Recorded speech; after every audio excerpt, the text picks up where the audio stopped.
Estamos de volta com o Religare, Conhecimento e Religião. Hoje eu recebo o professor Matheus Oliveira Souza, mestre em Ciências da Religião pela PUC Minas. Nós terminamos o último bloco, Matheus, falando assim, dos temas, né? Que temas as diretrizes abordam? Você dizia que o temário é bastante amplo, né? Por exemplo, a enculturação, ecologia, ela fala sobre política, sobre vida social, eutanásia, etc, etc. Realmente, assim, são textos bastante ricos. Sim. Agora, você assume como pressuposto que a religião é um saber ético. Justo. Não é? Como pesquisador, eu teria que ter um respaldo científico, né? Através de Lima Vaz e outros autores é que eu entendi, fiz esse recorte da religião como saber ético. Mas você assume isso? Sim, porque eu entendo com eles. Sim. E você foi acompanhado pelo Márcio Paiva, né? O padre Márcio foi seu orientador, né? Sim, graças a Deus. Um ótimo orientador. Que bom. E ele trabalha com essa temática, né? Ética e religião. Mas, enfim, nesse ponto de vista, como é que as diretrizes revelam uma posição ética da Igreja Católica? Para responder isso, eu vou lhe dizer o seguinte. As diretrizes são voltadas para dois grupos de pessoas.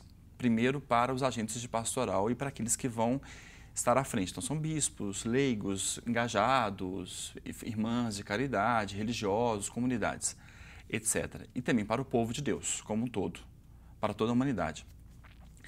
Então, elas são uma espécie de plano de ação. O próprio nome já diz, né? Diretriz para quê? Para evangelizar. Qual é o objetivo geral, principal desses documentos? É a evangelização, que é a missão da igreja. Então, como fazer a evangelização? Então, ela dá princípios, ela não dá concretas ações, mas ela fala, olha, o nosso rumo é para o lado de cá. Então, as diretrizes são grandes rumos de ação a serem concretizados nas paróquias, nas dioceses, nas realidades eclesiais. E, nesse sentido, é um plano ético, é um plano de ação, dizendo o que é bom, o que não é bom, o que é errado, o que é desejável, o que não é desejável para a vida da igreja. Naqueles próximos 4 anos, tendo em vista os últimos 4 anos e toda a história da igreja, e tendo em vista a comunhão e participação com a América Latina e com a Igreja Magistério Papal. Entendo, com a Igreja Universal. Igreja Universal. Você falou logo no início da nossa conversa que a escolha desse pressuposto, né, tem a ver com a crise ética que a gente vive e que isso tornava o tema assim, pertinente, né? Uhum.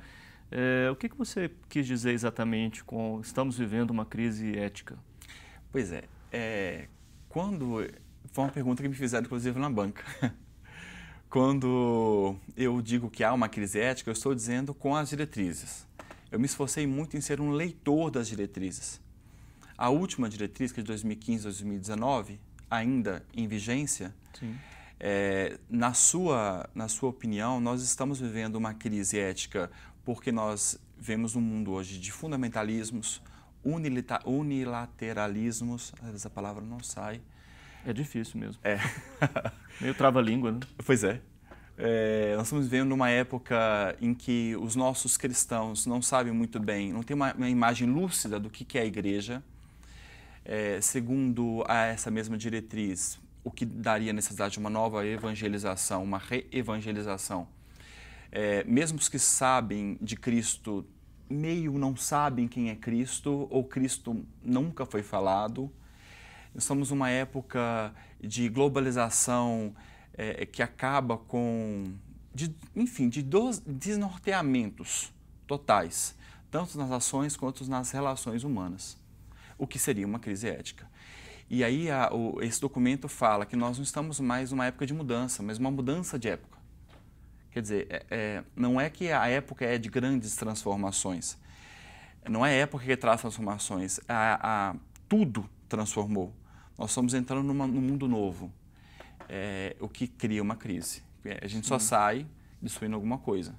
Afinal de contas, um copo como esse, por exemplo, só pode ter suco se eu tirar a água que está dentro. Então, a saída dessa água aqui agora é a crise. Entendo. No final de 2016, ali mais ou menos, acho que na época do Natal, O jornal Folha de São Paulo, através do Instituto Datafolha, publicou um conjunto de dados mostrando que o catolicismo segue perdendo fiéis e, enfim, a gente vem acompanhando isso nas últimas décadas.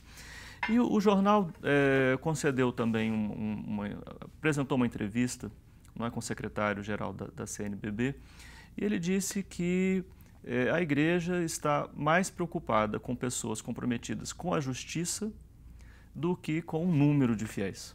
Não é? É uma resposta que causa bastante impacto quando pesquisadores do Brasil, da área de ciência da religião, teologia, ficam acompanhando esses números, né? E também de outras áreas das ciências sociais, olhando por esses dados. E a Igreja, não, representante da CNBB, em nome da CNBB, fala, não é, que a maior preocupação da Igreja não é exatamente com o número de membros. Essa fala, né, da CNBB de que é importante que os cristãos sejam comprometidos com a justiça, de que maneira isso é a expressão, não é, de uma posição refletida ao longo dos anos, não é, em relação às diretrizes? Eu diria que é uma fala coerente e muito coesa. Ela em nada é contra as diretrizes, muito pelo contrário.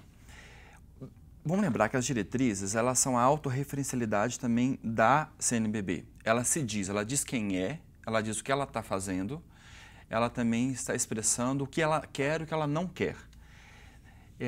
Eu analisei no meu texto os objetivos gerais e vi quais são os pontos de continuidade e descontinuidade. O projeto para um reino de justiça e fraternidade está escrito em todos os objetivos gerais, desde 78 até 2019, porque a última diretriz vale até 2019. Então, quando eu vejo um prelado falando uma coisa como essa, eu sinto uma igreja coesa e coerente com aquilo que ela escreveu, com aquilo que ela propôs. A proposta é, o que é evangelizar? Evangelizar é levar, que é a grande proposta das diretrizes, a boa nova de Jesus Cristo. Jesus Cristo é aquele que traz o reino, e é um reino de justiça e paz. Então, portanto, evangelizar em última medida é levar a libertação tida como integral, e levar a justiça e a fraternidade, a construção de uma sociedade mais justa e mais fraterna.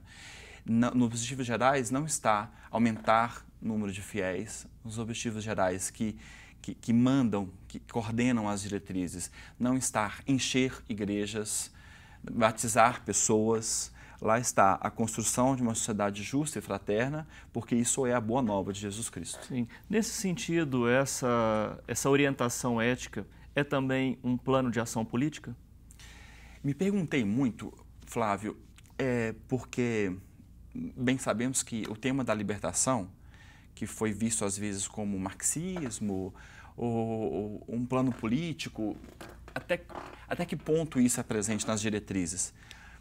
Pois bem, o texto das diretrizes ele não quer ser extremamente espiritualizado e não ser concreto, mas ele não quer ser concreto sem ser espiritualizado.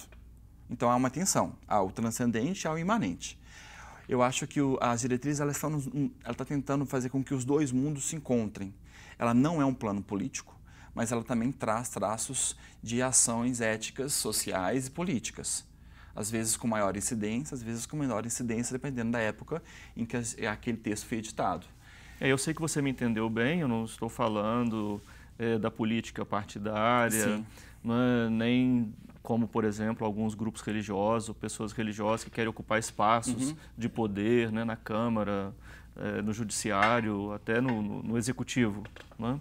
E até vejo que a Igreja Católica tem uma posição bastante diferente, embora o leigo seja chamado a ocupar espaços. Institucionalmente, a Igreja mais trabalha com esse tipo de formação através das diretrizes do que com esse anseio de poder. Mas ela denuncia, por poder, né? Porque ela denuncia por causa da sociedade justa e fraterna que ela quer. Mas ela não denuncia partidos ou grupos de forma nenhuma. Chamemos isso talvez de grande política. Sim. Política com maiúsculo. Ou a política aristotélica, platônica, a verdadeira política, aquela da organização social. E não, ela quer trabalhar a organização social. Ela não quer eleger um ou outro, ou retirar um ou outro. Não é esse o caso. Entendo. De forma nenhuma. Mesmo quando as diretrizes estavam falando da ditadura militar, em nenhum momento ela se levantou dizendo contra a ditadura militar. Peraí, então quer dizer que a Igreja Católica foi a favor da ditadura? Não, não é esse o caso. Os abusos, eles eram denunciados. Dom Paulo Evaristo Arnes, há pouco tempo falecido, por exemplo, no ele final era de chamado, 2016, né? Ele era chamado de a voz daqueles que não têm voz. Não é à toa que o presidente Temer, no último pronunciamento de Natal do ano passado, ele se referiu ao Dom Paulo Evaristo Arnes, a única figura que ele se referiu, dizendo como um baluarte. Quer dizer, a igreja se posicionou, Sim. mas não a favor de um grupo ou outro. Bom, ela não é política. Esperemos que seja um bom exemplo, Sim. também para o político que você mencionou. Agradeço a sua participação aqui, Matheus, parabéns pela sua pesquisa. O Religare Conhecimento e Religião é um projeto de extensão do Programa de Pós-Graduação em Ciências da Religião da PUC Minas. Você pode conhecer as nossas atividades e cursos de especialização, mestrado e doutorado acessando a página pucminas.br/ppgcr. Religare de hoje fica por aqui. Obrigado à nossa equipe, obrigado a você que nos acompanha. Um abraço muito cordial. Até a próxima semana com o novo Religare Conhecimento e Religião.